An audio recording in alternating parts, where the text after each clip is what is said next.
CNN이 말입니다. 지난 북미 회담 때 북한이 상당히 변덕을 보였다라고 뒷이야기를 보도했습니다. CNN 보도 내용 살펴보시죠. 북한의 무시와 마지막 순간의 절망적 시도. 유리하다고 판단될 때는 튕기고 궁할 때는 매달리는 북한의 변덕스러운 협상 스타일이 이번 회담에서 다시 한번 정체를 드러냈다. 이 표현을 썼어요. 캐프리셔스. 저도 이 표현 처음 봤어요. 캐프리셔스. 영어 사전에서 찾아보니까 변덕스러운, 예측이 좀처럼 안 되는, 종잡을 수 없는 이런 뜻으로 나왔대요. 도대체 무슨 일이 있었길래? CNN 보도에 따르면 이렇습니다. 일단은 김영철이 폼페이오를 바람맞췄다는 거예요. 지난달 26일 북미회담 하루 전에 도저히 영변 핵폐기 얘기가 안 되니까 폼페이오가 우리 만납시다 라고 김영철에게 제안을 했는데 수시간 기다림에도 김영철 측은 답변 없다. 이렇게 튕겼다는 거죠. CNN은 정상회담 전날 고위급 접촉마저 불가시킨 건 결렬 전주였다 라고 보도를 했습니다. 트럼프 대통령이 정말 회담장을 떠나려고 짐을 싸니까 최선희가 그제서야 뜨거워하면서 뛰어갔다는 건데, 최선희 북한 외무성 부상이 북미회담 결렬 후 미국 대표단 쪽으로 뛰어와 잠깐만요. 여기 김정은 위원장의 마지막 메시지가 있다.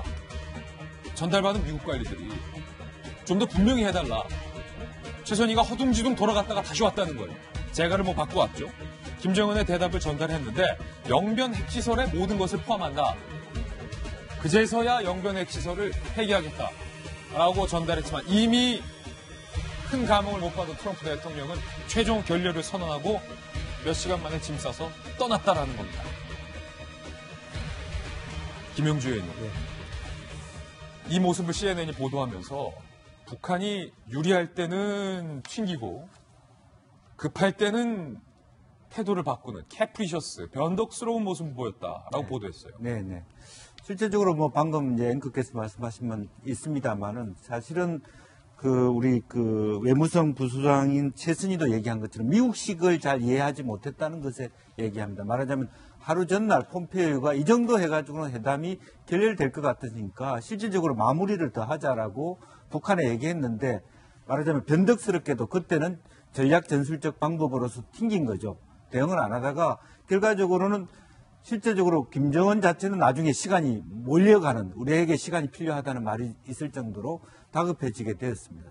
김정은 스스로가 아마 밑에는 당일날 단판 지으면 된다 이렇게 됐는데 실제로 단판이 안 되니까 이제 조급해지니까 실제로 말하자면 최순희 부상이 다가가서 실제적으로 우리 메시지를 갖고 왔다 하지만 아까 얘기한 것처럼 미국식의 얘기는 광범위한 영변 핵시설의 정의였거든요. 다시 말해서 영변 플러스 알파를 반드시 내놔라. 근데 북한은 다시 영변밖에 안 된다라고 얘기하면서 실제로 자기들이 요구하는 건 다 풀어달라. 금수 조건을. 이제 그렇게 됐기 때문에 완전히 짐을 싸버린 것이죠. 기본적으로는 어쨌든 그날은 북한이 미국식의 어프로치에 대해서 정확하게 이해하지 못했다.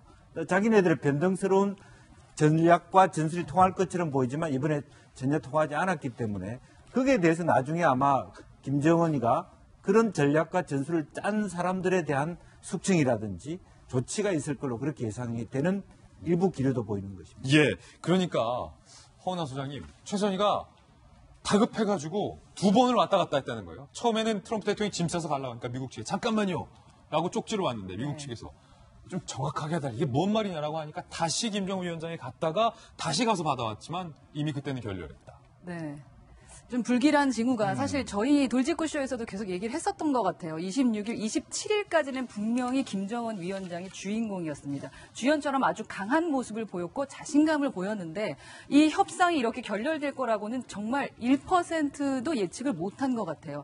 근데 마지막 28일에 도널드 트럼프 대통령의 그 모습을 보고 깜짝 놀라서 어떻게든 뭔가 해보려고 했는데 그러니까 처음에는 좀 배짱을 부리다가 그렇죠. 야 이거 진짜 판 깨질 수 있겠구나를 직감하니까 그제서야 영변 내놓겠다 했지만 그렇죠. 예, 김정은 위원장은 사실 참모진의 말을 믿었던 것 같아요. 이번에는 무언가 된다.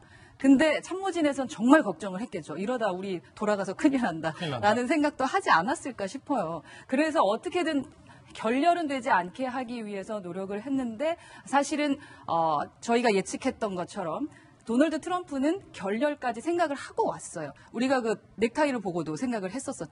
그러니까요. 결렬까지 생각을 하고 왔었기 때문에 우리가 내민 카드를 받지 않으면 나는 이렇게 가겠다라는 게 너무 확고했는데 그 말씀하셨던 것처럼 단어에 대한 서로에 대한 이해가 너무 달랐고 서로에 대한 협상 스타일을 제대로 이해하지 못한 것이 아주 큰 문제인 것 같습니다. 폼페이오가 만나자고 했을 때 하루 전날 김영철이 그때만 만났어도 네, 미국 입장에서는 충분히 어느 정도 수준에서 회담을 성사시킬 가능성들은 갖고 있었던 것 같습니다.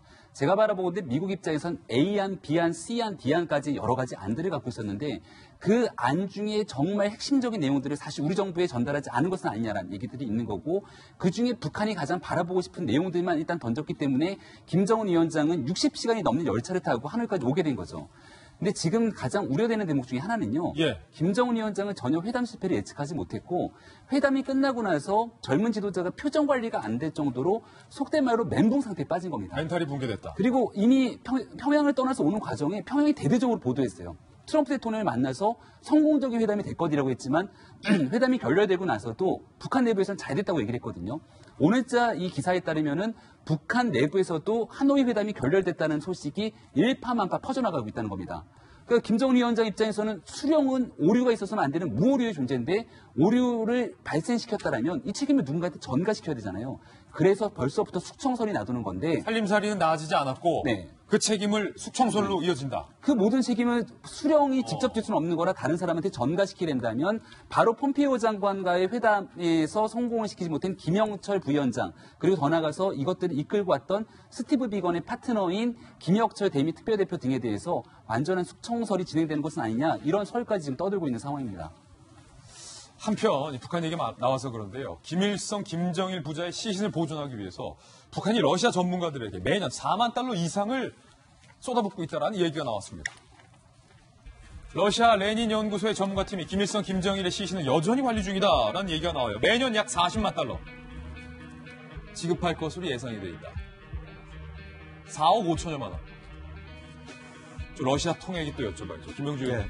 러시아가 또 시신 보존을 잘합니까 그렇게? 이제 실제로 소련 공산당 시절에는 당 지도자가 죽고 한 달 뒤에 장례를 치르거나 두 달 뒤에 치를 경우가 굉장히 많았습니다. 가령 이제 1924년에 레닌이 죽었지만 실제적으로 지금 레닌 묘가 만들어진 건 1930년이었거든요. 현재 크레물린 광장에 레닌 묘가 있습니다만은 그것이 사실 레닌 연구소가 레닌 체르넘코 안드로포프 같은 지도자뿐만 아니라 1969년에는 베트남 지도자 호치민에 대해서도 방부제 처리를 했고 화장을 깨끗하게 해서 했습니다. 사실은 러시아가 방부제 부분에 굉장히 강합니다. 왜냐하면 잠수함 때문에 강해요. 심지어 먹는 방부제도 만들어놨거든요. 그러니까 수병들이 그 지하에서 한 달 이상 생활을 하려면 강한 방부제의 그 여러 가지 기술이 있지 않으면 안 됩니다. 그렇기 때문에 실제적으로 말하자면 김일성, 김정인 부자에게 각각 2억 2천 정도의 돈을 써서 맡기고 있는 것이 아닌가 그렇게 보여집니다. 예, 북한과 한국 그리고 미국 사이에 벌어지고 있는 숨가쁜 일들에 대해서 오늘 보도해드렸습니다.